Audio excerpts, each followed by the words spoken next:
For this week's episode of The Dramming Dead, I'm right in the heart of whisky country, here in Speyside, at Mortlach Distillery. But I'm not going to go in there because, well, basically I'm not allowed. So instead I'm going to take the short walk over to Mortlach Parish Church to do the next best thing, and that's hang out in a graveyard.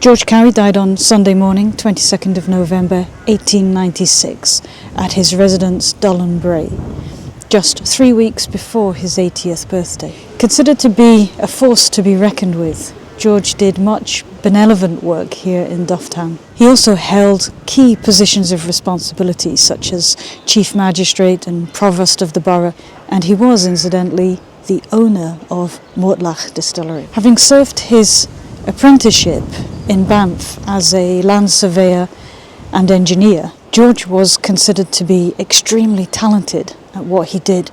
But in 1853, George was offered a partnership in Mortlach Distillery by then owner John Gordon. He accepted, and when Gordon died in 1867, George Cowie became the sole owner of Mortlach Distillery. By this time, 1867, George had already married Margaret Mitchell, and together they had 2 sons.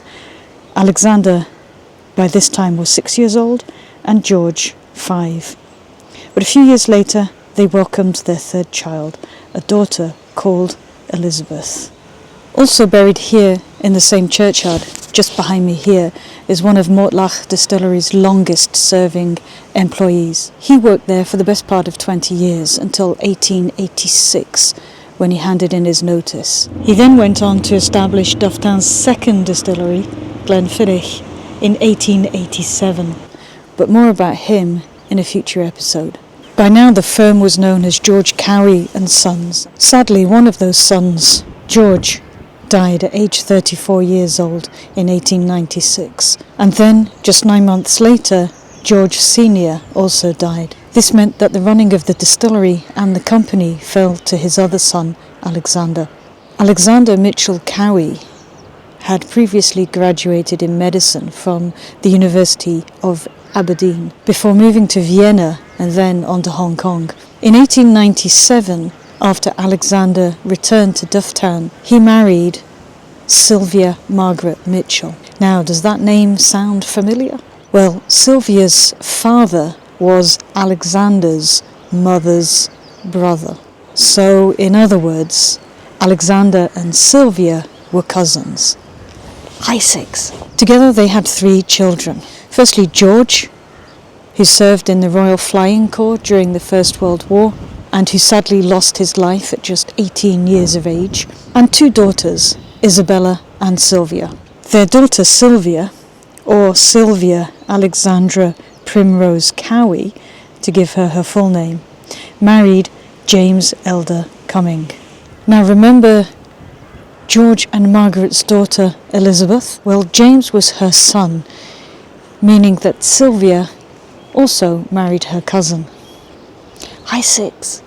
In 1923, Dr. Alexander Cowie sold the distillery and the entire stock to John Walker and Sons Limited. And according to Dr. Nicholas Morgan in his book A Long Stride, the whisky was worth more than the distillery itself. When he died in 1940, Alexander Cowie left an estate of £141,762, the equivalent of about £6.5 million today. But this acquisition of Mortlach Distillery by John Walker and Sons subsequently led to the distillery becoming part of Distillers Company Limited, the precursor to today's Diageo. Fast forward to 1977 and an EEC ruling put a stop to the system of dual pricing used by DCL at that time.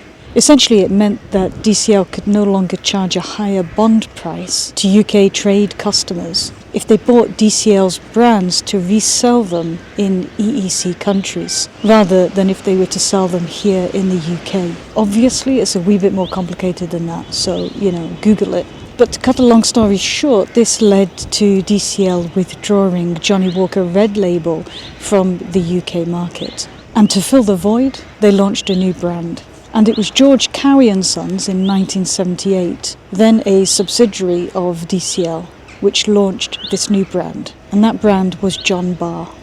But who even was John Barr? Was he even a real person? Well, the answer to that last question is yes. In 1891, George Cowie's daughter, Elizabeth, married the Reverend John Barr Cumming. And together they had 12 children, one of which was the cousin marrying James that I mentioned earlier. But one of the others, he was also called John Barr Cumming.